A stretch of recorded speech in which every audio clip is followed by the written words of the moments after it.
Hi, I'm Catherine from Altering and Physiotherapy Clinic, and this video today is going to be using our Wobble disc, favourite bit of equipment for working our balance. So we're going to start with it onto the floor, okay? And to start off with, we are just going to step up and onto the Wobble disc there. Now, you can use the wall. If you're going to use the wall or use a chair, be sideways on there, so you can just have your hand or fingertips onto the wall or chair just to give you that little bit of extra help while you start to get that little bit more confident with your balance, okay? So as soon as you step up and onto the Wobble disc, you will obviously feel that it is quite a bit of a balance challenge. And it might be quite nice just to think about that lift from your centre. That will help with your balance, maybe pick a point to fix your eyes onto as well. But we're just going to do a little bit of a gentle walk side to side, so bending one knee, so that we're getting almost like a little bit of treading, a little bit of walking side to side, a little bit of transfer of weights there, okay? So we're walking, you can swing the arms if it helps, okay? You could have your arms out wide for a little bit of extra balance help if you needed. And then try to stop so that you feel an equal weight through each foot.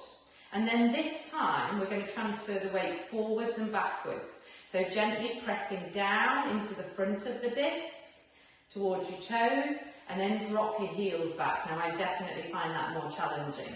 So again, both feet at the same time, you're rolling forwards to your toes and then see if you can drop those heels down. Brilliant.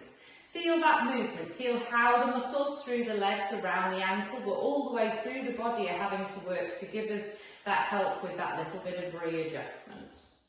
Come to stop then with as flat disc as possible. There will obviously be movement, but you're trying to keep your weight equal through each foot, left and right, and forwards and backwards of the foot there as well, okay? We've got some ways then of increasing the challenge with our balance, other than just standing still.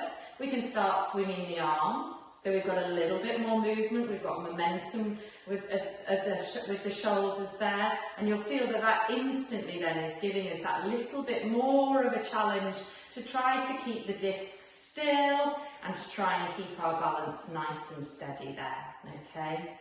We probably all use that fixing your eyes onto a point to help with your balance, because that visual cue gives us a really big help.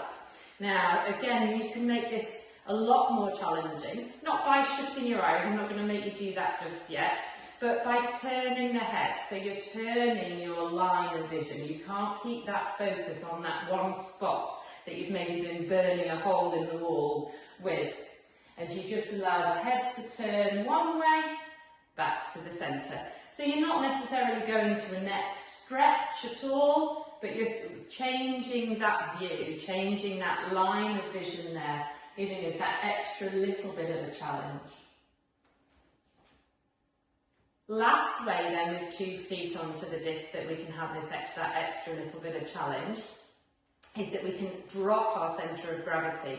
So if we fold your knees and sink down into those hips and knees as if you were doing a little knee bend, we'll call it a knee bend, not a squat.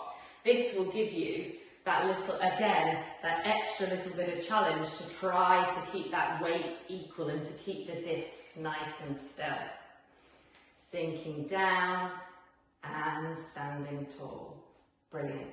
And a good way with all of these is maybe start seeing if you can do about 5 to 10 of them. If it's hard, do less but good quality. And as it gets easier, see if you can do more and more repetitions. But that's a little bit of something that you can do, both feet onto the disc, to start really giving yourself a little bit of extra balance challenge that is a bit different to just standing on that one leg.